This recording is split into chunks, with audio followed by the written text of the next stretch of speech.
अस्सलाम वालेकुम दोस्तों, नमस्कार, सत श्री अकाल। कैसे हैं आप लोग? आशा करता हूँ कि अच्छे ही होंगे। आज फिर मैं आप लोगों के लिए कुछ एक और सुधार पर नई चीज़ लेकर के आया हूँ दोस्तों। जो व्यक्ति नशा करता है और नशा कर के उसने अपने परिवार वालों को बहुत दुखी कर रखा है, ठीक है?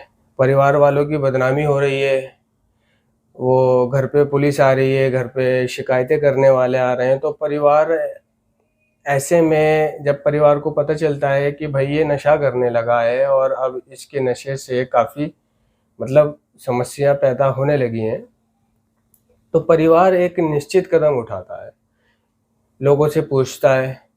और ये पहले की बात है, लोग बताते हैं कि भाई, या खुद का उनका दिमाग कहता है कि उन्हें हॉस्पिटल भर्ती करा दिया जाए नशेड़ी को, या हॉस्पिटल ले जाया जाए, वहाँ पर एक डिटॉक्सिफिकेशन सेंटर है, वहाँ पर एक नशा मुक्ति केंद्र है।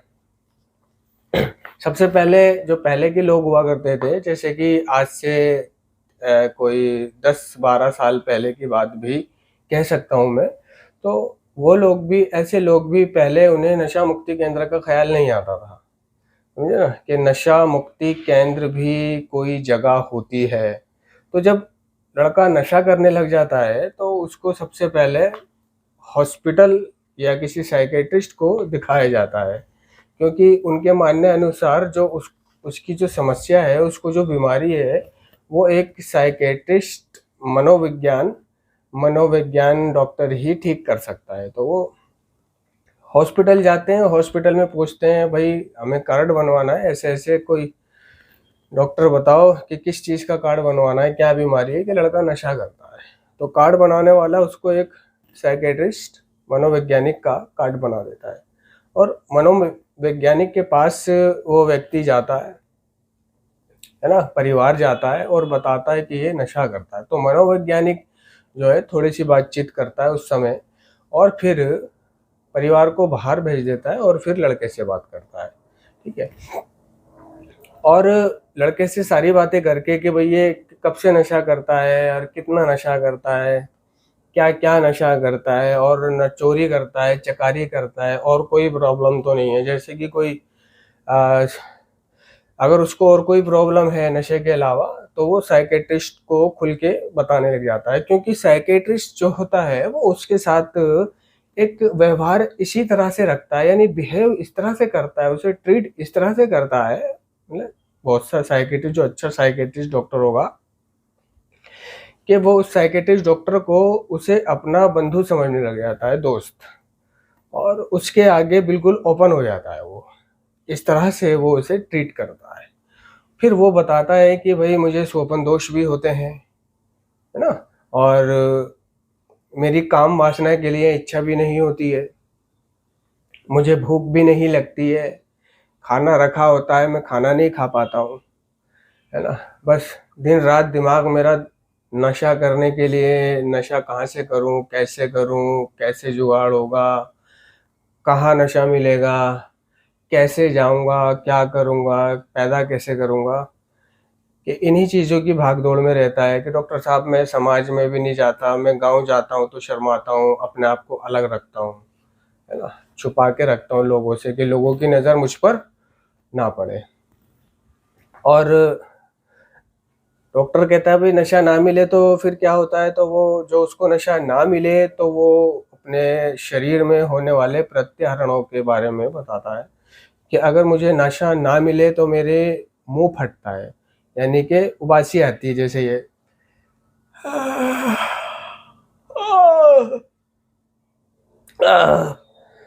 और उबासी हर 5 मिनट पर आएगी। और ये उबासी जब आती है तो इसका मतलब ये होता है कि आदमी कितना सुस्त महसूस कर रहा है, तभी उसको उबासी आती है। जब वो अधूरी नींद में होता है, बहुत ज़्यादा थका हुआ होता है ना, या और कोई समस्या उसको होती है, तो ढीला महसूस कर रहा होता है, ये उबासी तब आती है। और ये ढीलापन उसको, वो उसका नशा कर रखे होता है, क्योंकि नशा करने के बाद अगर नशा ना मिले तो इस तरह की चीज़ें उसके शरीर में होती हैं, जिसको हम इंग्लिश में विड्रॉल बोल देते हैं। तो विड्रॉल जिस तरह से एनए में हर समुदाय का लोग है ना, अलग अलग प्रजाति का लोग है, इसी तरह से मतलब किसी ने कम किया, किसी ने ज़्यादा किया, तो इसी तरह से विड्रॉल भी हम सबको अलग अलग तरीके के होते हैं। ये नहीं है कि अगर उसको वो विड्रॉल होते हैं तो दूसरे वाले को भी वही विड्रॉल होंगे, है ना, यानी वही निकासी होगी, नहीं, अलग अलग होते हैं, है ना।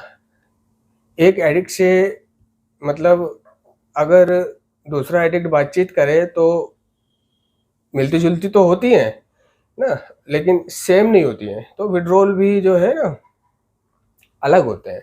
तो मुझे उबासी आती है, मुंह फटना, और मेरी आंखों से पानी निकलता है डॉक्टर साहब, और मुझे उकाई आती है, उल्टी आती है, पित्त वाली उल्टी आती है ना, मैं करवटें बदलता हूँ, या मेरे कलेजे में दर्द होता है, नशा नहीं मिलता है तो बेचैनी होती है, और नींद नहीं आती है।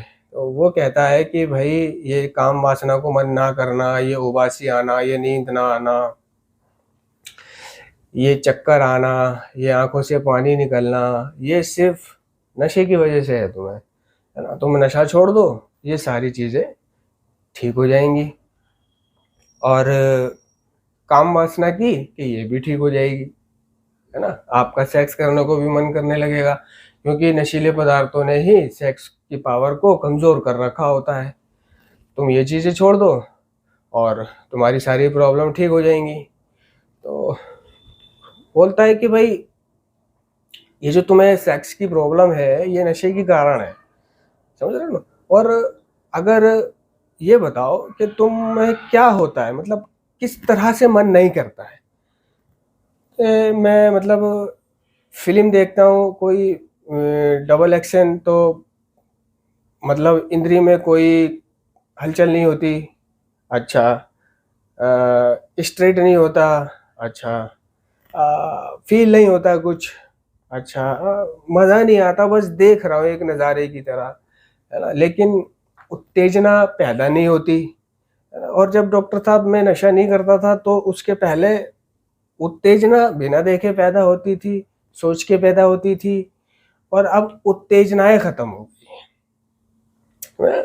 तो ये सारा कारण जो होता है एक एडिक्ट के अंदर, ये सारे प्रत्याहरण जो पैदा हुए, है ना। देखो वो कह रहा है कि जब मैं नशा नहीं करता था, जब मैं एक सामान्य व्यक्ति था, यानी एक नॉर्मल था, तो मैं मतलब काम वासना को मेरा बहुत मन करता था, है ना। और जी करता था कि मैं मतलब रेप कर दूं, जी करता था कोई मिल जाए, जी करता था जल्दी से मेरी शादी हो जाए, या कुछ भी ऐसा हो जाए। लेकिन अब ऐसा नहीं होता, अब मेरा मन नहीं करता, अब उत्तेजना पैदा नहीं होती है। वो कह रहा है कि पहले ऐसा था, अब ऐसा नहीं है, जब मैं नशा करने लगा हूं तब।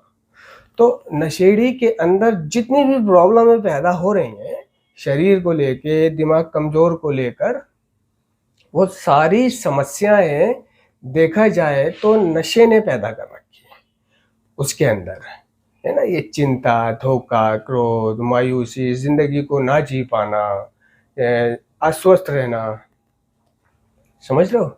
तो अगर वो नशा बंद कर देता है नशेड़ी, तो ये सारी चीजें एक दिन में तो ठीक नहीं होंगी। कभी आप समझ रहे हो कि एक दिन में ठीक हो जाएंगी, या 2 दिन में ठीक हो जाएंगी, 3 दिन में ठीक हो जाएंगी, 4 दिन में ठीक हो जाएंगी, नहीं।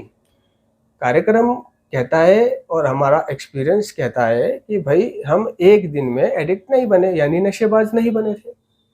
तो वो कह रहा है कि भाई इसलिए याद रहे, धीरज से काम ले, धीरज से काम ले। हम एक दिन में एडिक्ट नहीं बने का मतलब है कि एक दिन में नशा छोड़ने के बाद एक दिन में सारी चीज़ें, वो शरीर में जो तकलीफ़ें पैदा हुई हैं, मर्दाना पावर जो वीक हुई है, जो तकलीफ़ें हुई हैं, उबासी आना, कमज़ोरी छोड़ी है नशीले पदार्थों के ज़हर ने अंदर, वो एक दिन में ठीक नहीं होंगी। या एक दिन में जिसको नींद नहीं आती थी, नशा करके सोता था, उसको एक दिन में नींद नहीं आएगी, 2 दिन में, 3 दिन में, महीना, साल नहीं आएगी।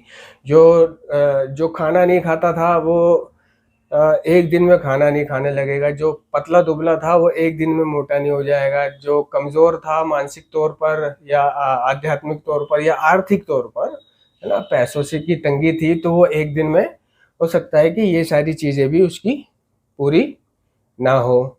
लेकिन हाँ, ये सारी इन चीज़ों को पूरा होने का या पूरा करने का दावा या वादा ये नारकोटिक्स एनोनिमस नहीं करता, है ना। तो नारकोटिक्स एनोनिमस तो सिर्फ एक ही वादा करता है, जैसे कि आप लोगों को पता है कि सक्रिय एडिक्शन से मुक्ति। वो सिर्फ नशा छुड़ाने का काम करता है। जिस तरह एक डॉक्टर एक रोग दूर करने का काम करता है, उसको बंगला, गाड़ी, मोटर, प्रॉपर्टी, बैंक बैलेंस ये सब दिलाने का काम नहीं करता, है ना। अगर वो अस्वस्थ रहता है जीवन में, तो वो स्वस्थ होकर अपने आप करे इन सारी चीज़ों को, कारोबार करे, काम करे, मेहनत करे, बिजनेस करे, ये करे, वो करे, वो अपने आप कमा ले। तो इसी तरह नारकोटिक्स एनोनिमस जो है एडिक्शन से मुक्ति दिलाती है, एडिक्शन से, जारी रहने वाले एडिक्शन से। लेकिन उसकी एक शर्त है, नियमित आना पड़ेगा, नियमित आना पड़ेगा और उसका एडिक्शन बंद हो जाएगा। और नारकोटिक्स एनोनिमस के 12 सिद्धांतों पर, 12 कदमों के सिद्धांतों पर अमल करना पड़ेगा। ऐसा नहीं है कि नियमित आ रहा है ना। सिर्फ आने से काम नहीं चलता कि आ रहा है, बैठा है, सुना नहीं। आज भी कई एडिक्ट ऐसे करते हैं कि मीटिंगों में आते हैं, उद्देश्य क्या लेकर आते हैं मीटिंगों में? वो कुछ उद्देश्य लेकर नहीं आते, वो टाइम पास करने का, एक कईयों के लिए एक टाइम पास करने की एक जगह है, एक स्थान है, एक ठेक है कि भाई अब 7 बज गए, एक ठेक मुकर्रर है, उस ठेक पे जाके बैठ जाओ, पीछे जाके आराम से मोबाइल चला लो साइलेंट मोड पे करके, या फिर लीड लगा के अपना फ़ोन में जो भी चैट चूट करनी है, या जो भी डाउनलोडिंग, अपलोडिंग या एडिटिंग या टाइटल डिस्क्रिप्शन जो भी करना करूना है अपने, वो कर लो। और अपने पता नहीं चला वक्त क्या बोल गया और किसने क्या शेयर करा, क्या दिया, क्या लिया, पता चला। तो मीटिंगें काम करती है कि मैं मीटिंगों में मतलब क्या फीलिंग्स लेकर या मकसद लेके जा रहा हूँ, है ना। सीखने का मकसद लेके जा रहा हूँ, आगे बढ़ने का मकसद लेके जा रहा हूँ, एडिक्शन से मुक्त होने का मकसद लेके जा रहा हूँ, है ना। एक अच्छा इंसान बनने का मकसद लेके जा रहा हूँ, या मैं एक बुरा इंसान बनने का मकसद लेके जा रहा हूँ, या मैं मतलब ऐसे ही जिंदगी को बस धक्का देने का मकसद लेके जा रहा हूँ। तो मोटिव पे निर्भर है। तो हर यानी नियत के साथ बरकत है, यानी जैसी तुम नियत रखोगे, है ना, वैसा तुम्हारे जीवन में घटित होने लगेगा।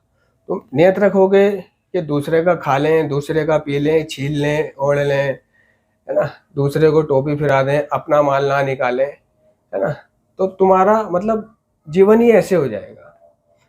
तो जैसी नियत वैसी बरकत। तो नारकोटिक्स एनोनिमस ऐसा भी नहीं है कि वो कहती है कि भाई नियमित आओ और नियमित आने पर मैं तुम्हें एडिक्शन से मुक्त करा दूंगी। ये वादा तो वो करती है, लेकिन इस वादे के साथ साथ आप लोगों को ये याद रखना बहुत जरूरी है कि नियमित तौर पर आना भी पड़ेगा। और इस आने को लेकर इरादा क्या है आपका, इरादों पर भी निर्भर करता है। तो नशा छोड़ने के बाद वो सारी चीजें ठीक हो जाएंगी। वो साइकेट्रिस्ट डॉक्टर जो है उसको दवाइयाँ लिख देता है कि वो दवाइयाँ किस चीज की होती हैं कि अब जब ये घर जाकर के नशा नहीं करेगा, है ना, उसको बाहर भेज देते हैं। अब परिवार को बुला लिया, परिवार को बुला के परिवार को समझाया जाता है कि देखो ये दवाई है, इसको हर दूसरे दिन लाना है, हर दूसरे दिन मैंने इसको देखना है ना। वो उनका तरीका है, वो उनका हिसाब किताब है। और ये कहीं बाहर ना चला जाए, इस पे 24 आवर नजर रखना। ये बाथरूम में भी जाए तो भी ध्यान रखना कहीं ज्यादा देर न लगा दे, या अंदर से धुएं धक्के की बदबू ना आ रही हो, क्योंकि क्या पता अंदर पीने लगे, या कहीं अकेला ना रह जाइए, बाहर मत जाने देना, थोड़ा निगरानी लगा देना, ठीक है। और ये दवाई इसको खिलाना। तो वो दवाई होती है जो अब वो नशा नहीं करेगा घर जाकर, और घर वाले उस पर निगरानी रखेंगे, निगरानी रखेंगे, बाहर नहीं जाने देंगे, समझ ना।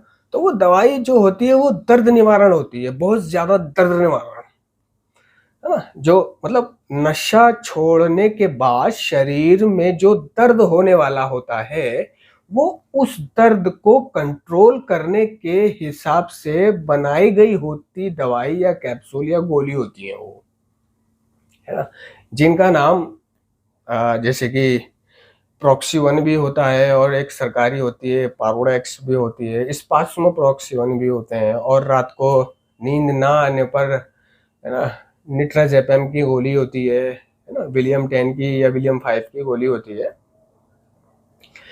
तो उसका दर्द कंट्रोल हो जाता है नशा छोड़ते समय, समझे ना।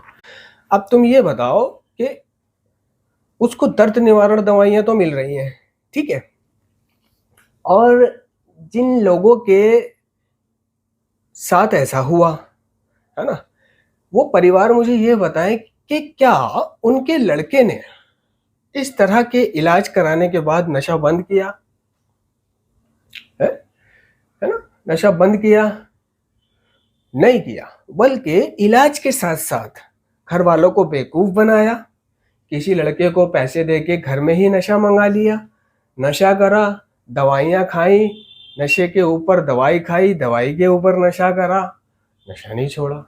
क्यों नहीं छोड़ा? क्योंकि उसका नशा छोड़ने का अभी इरादा ही नहीं है, नशा छोड़ने का अभी उसका ख्याल नहीं है, अभी वो नशा छोड़ना नहीं चाहता है। और नशा ऐसी भी कोई चीज नहीं है कि इतनी आसानी से पीछा छोड़ दे इंसान का, है ना। हाँ, अगर नारकोटिक समझ की मदद ले और छोड़ना चाहे तो छोड़ सकता है।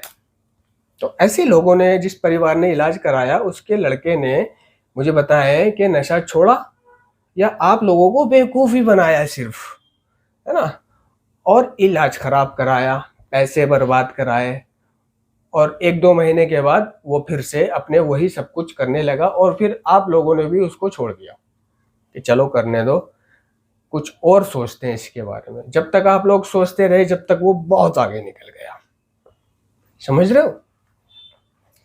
तब आपको लगता है कि भाई देखो, हमने इसे बंद कर लिया, निगरानी में रख लिया, इलाज करा लिया, हकीम से भी इलाज करा लिया, डॉक्टर से भी करा लिया, और मन्नत मुराद और दरगाह वगैरह, पूजा पाठ, ये वो सब कुछ करा लिया, इस पे उतार चढ़ावा तो नहीं है, बाबा साधु वो सब भी करा लिया, फिर भी उसके बाद, सब कुछ करने के बाद और अपने तरीके अपनाने के बाद और उसके बहकावे में आने के बाद, है ना, कि वो बहका देता था कि मैं ठीक है अब नशा छोड़ दूंगा, तुम फिक्र मत करो, और मुझे ये वाली दवाई ला करके दे दो, और नींद की गोलियां ये वाली ला करके दे दो। घर वाले वो दवाई लेने गए, केमिस्ट ने कहा भाई ये तो बहुत डेंजरस गोलियां है, ये किसने ले रहा हो, तो केमिस्ट को उस बाप ने या उस माँ ने बताना पड़ा केमिस्ट को कि भाई ऐसे ऐसे हमारा लड़का नशा करता है, और वो अब नशा छोड़ेगा तो उसको दर्द होगा, और वो गोली खाएगा, रात को नहीं सो पाएगा, तो इस वजह से ये दवाई दे दो। शर्मिंदगी के साथ उस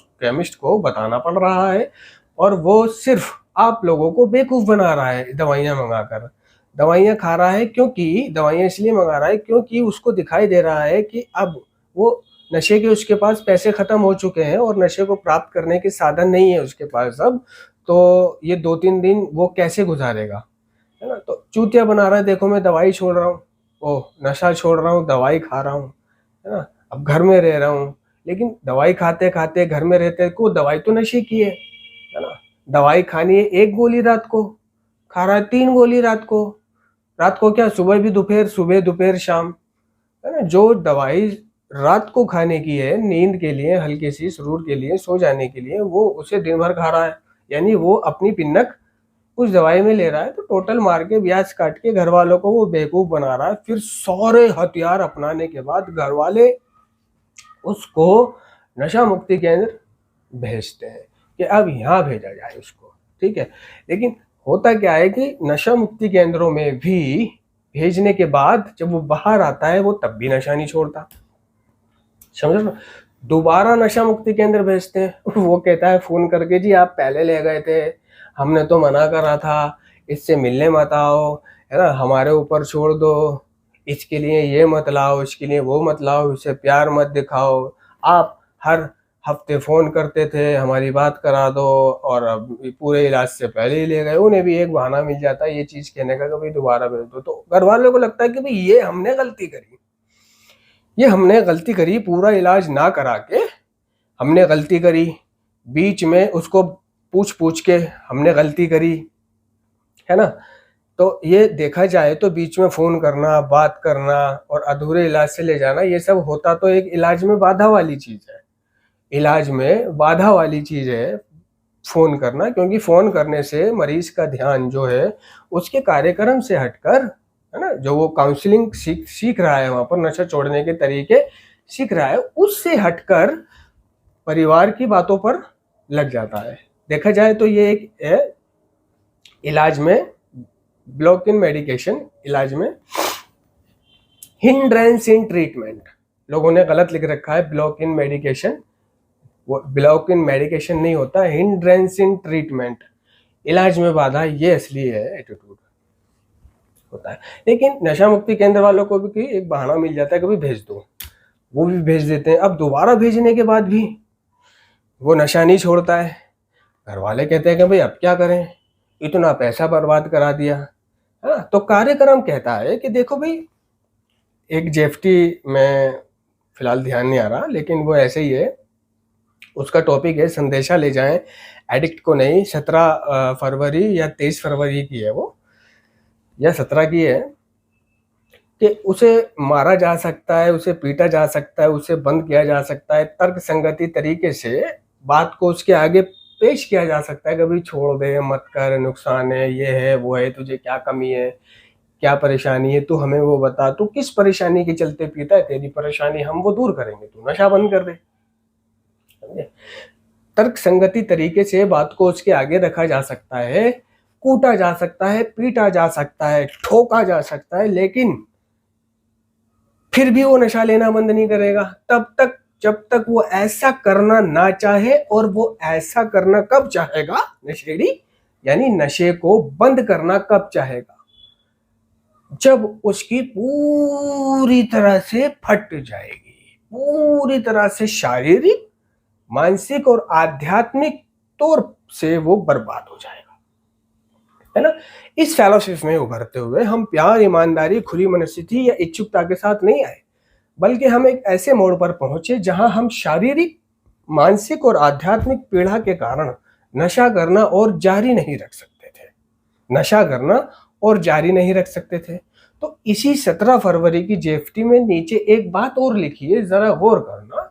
वो कह रहा है कार्यक्रम कि देखो, ऐसे नशेड़ी को नशा करने दो। अगर हम उसको नशा करने देते हैं, रोकते नहीं है, तो ना रोककर हम उसकी मदद कर रहे हैं और रोककर हम उसकी मदद नहीं कर रहे हैं, या उसे जबरदस्ती हॉस्पिटल भिजवा देना, जबरदस्ती नशा मुक्ति केंद्र भिजवा देना, उदाहरण के तौर पर।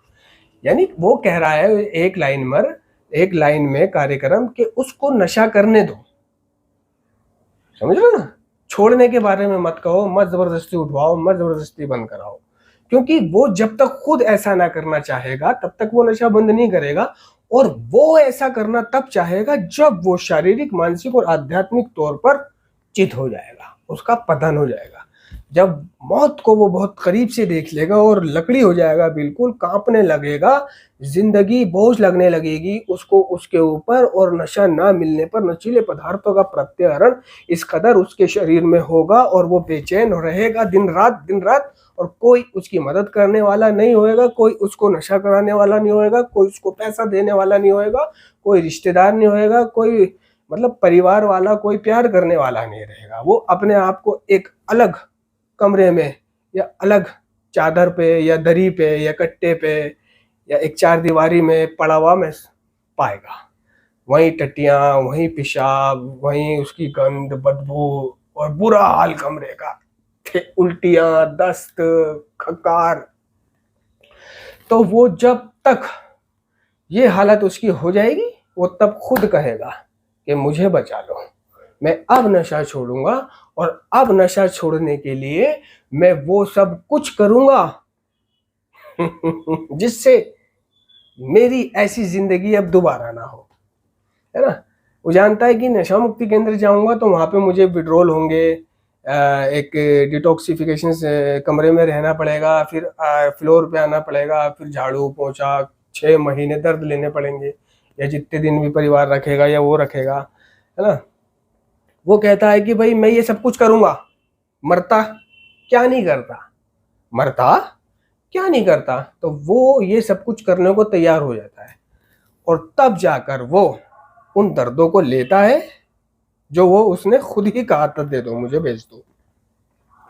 और फिर वो उसके एक बात समझ में आती है, सिर्फ एक बात, 3-4 ट्रीटमेंट के बाद और इतनी जिंदगी अस्त व्यस्त करने के बाद, जीने के बाद, सिर्फ एक बात इतनी देर में समझ में आती है उसके। ये नशेड़ी का किरदार है, व्यक्तित्व है, पर्सनैलिटी है कि दूसरे के इतनी जल्दी समझ में नहीं आता।